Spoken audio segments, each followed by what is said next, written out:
खाहोड़न खफियसी सोझे लधो सुभान आशिक अहिड़े अखरें लंघिया ला मकान हुअ में गॾिजी हुई थिया बाबू जे बिरयान सभोई सुबहान आयो नज़र उन्हनि जे।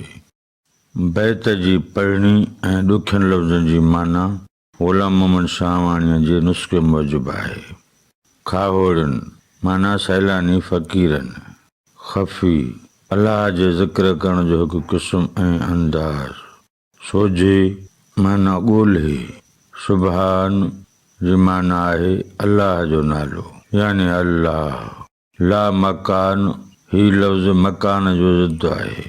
हुआ ही लफ़्ज़ अलाह साईं जे लाइ इस्तेमालु थींदो आहे। बाबू माना फ़क़ीर, बिरयान इश्क में रची रेटो थियल। मुंहिंजे ख़्याल में हिन बैत जी सादी सम्झाणी हिन तरह करे सघिजे थी। खाहोड़न खफियसी सोझे लधो सुभान। लतीफ़ साईं चवे थो त फ़क़ीरनि मख़फ़ी ज़िक्र कंदे कंदे अलाह खे ॻोल्हियो आहे। आशिक अहिड़े अखरे लंघिया ला मकान, अहिड़े अंदाज़ में जाखुणींदे फ़क़ीर उते वञी रसिया आहिनि जिते कंहिं बि मकान जो तसवुरु तासुर हूंदो ई न आहे।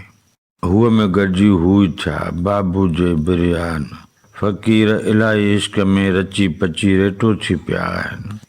सभोई सुभान आयो नज़र उन्हनि जे।